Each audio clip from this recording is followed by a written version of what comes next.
America, I remember when I was a kid, and I had a globe growing up, and it was in my room, and it said the USSR.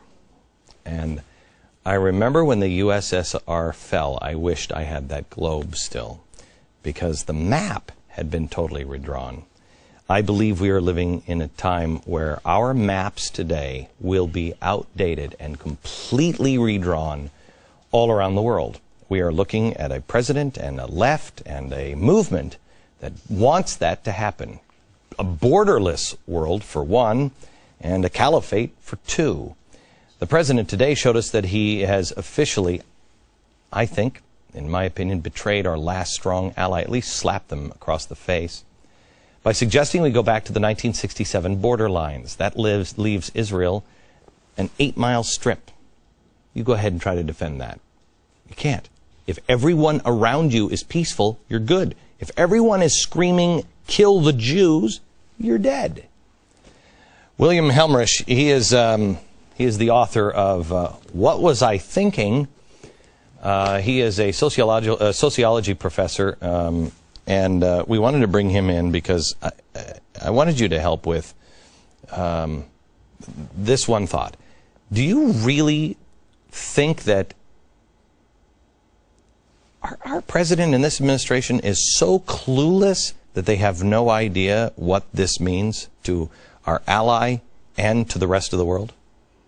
Oh, I think he has very good intentions, but as they've always said, the road to hell is paved with good intentions, and he's doing a great job of it now with this kind of solution. So how is he missing? I mean, first of all, it's an ally. How's he missing this? What he's missing is that you do not have to endorse or suggest that we go back, that the United States help Israel go back to the pre-1967 borders in order to achieve a two-state solution. Everyone wants a two-state solution. Netanyahu wants a two-state solution. Right. Abbas says he wants a two-state solution. But the fact of the matter is that you can have a two-state solution without going to indefensible borders. So what do you what does it mean for most Americans are like two-state solution, 1967 borders? I don't care. I don't know what is 67 borders. What does that mean? What that means is that Syria, which is inherently an unstable country, and we're seeing more and more evidence of that now, is going to be looking down from the Golan Heights at Israel. It also means that in this narrow strip, as you said, Israel is going to be helpless. It's going to be indefensible. It's going to have the underbelly exposed totally, especially in the most populated parts of the middle of the country.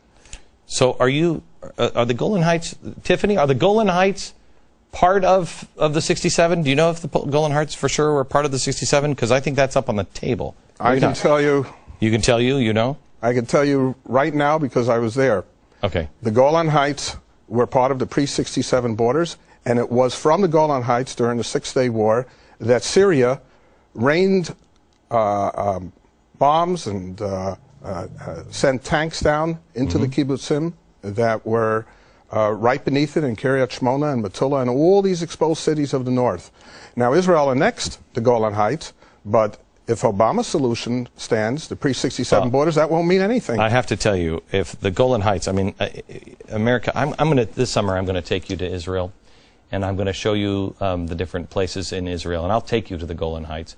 And when you actually see it, you will understand how insane that is. Golan Heights are up on a cliff. Sea of Galilee is down here. If you have this position, you can so easily kill everybody here. And you're shooting up this way. There's no way this is defensible if you don't have the ledge up above it. It is remarkable. And not only that, the center of the country would leave the airport 3 miles away from the West Bank. How could that possibly be a sane solution? Have missiles aimed at the airport? And what about the South? Look what happened when Israel gave back Gaza. Did it get anything in return? The president is suggesting that Israel do the exact same thing again. Give something up in advance of negotiations and ask for nothing in return. Now is not the time to do that. Why do you think the president asked for, made this speech today? It wasn't scheduled, it wasn't announced, it wasn't scheduled, it wasn't part of anything until Benjamin Netanyahu asked to speak in front of Congress on Monday. You answered the question. He wants to preempt Netanyahu. He wants to put Netanyahu on the defensive. So tell me how a friend and ally does that. Well, I think that one of the problems is that he has come to believe the publicity that surrounds him, that he is a revolutionary, and that revolutionaries often feel they don't have to abide by the general rules that we play by. And so, in his opinion, he can go ahead and do this. He can go ahead and cross a red line that no previous president, Democratic or Republican, has crossed, and say, let's go back to the pre-67 lines. Nobody has said that. Do you know what that means to the Arab world? Once he says we could go back to the pre-67 lines, it basically emboldens all the people. And this coming on the heels of an alliance between Hamas and the Palestinian Authority, it's a recipe for disaster. In your book, you talk about taking the easy way out. And you think that's what Obama was doing. I think that I think he's misguided in what he's doing. I don't think his intentions are necessarily bad, but I think that he's looking for an easy way out of this solution. He sees the entire Arab world afire, and he's looking for something that he can do that will placate them. But this is not the answer. This is not what's going to help. What this does is it emboldens people who seek Israel's destruction.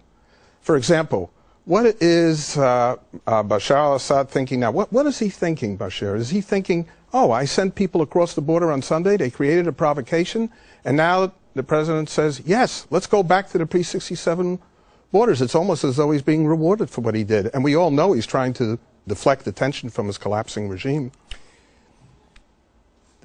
You see the beginning of the show where Lara Logan from CBS was talking, and she said, the more I screamed, I thought if I would scream, they would stop.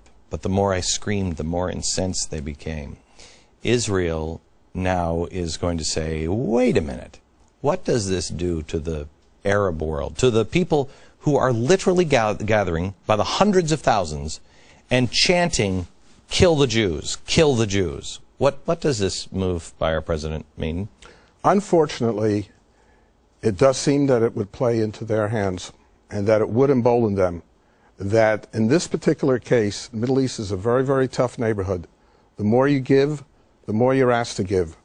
When I interviewed Dr. Abdel Rantisi for a film a number of years ago, who was the previous head of Hamas, I asked him, would you be satisfied if Israel went back to the pre-1967 borders? The very question we're discussing today. His answer was, no, I will not be satisfied with that because my home is in Ashkelon. Ashkelon is a city that's not far from Tel Aviv. It's a major city, and it's part of pre-1967 borders. You mean part of it or prior to? I mean, It was there in 1948. It was there before the Six-Day War in 1967. Now, there are elements within the Palestinian community who genuinely want peace, but he needs to empower those people, not to empower people who say that you give something away without negotiating it, that you say, okay, we'll return to the 1967 borders and don't ask for anything in return. Is it possible for Israel to negotiate the 67 borders when the side that it's dealing with does not even express willingness to recognize its existence? Thank you, Doctor. Appreciate it. You're welcome.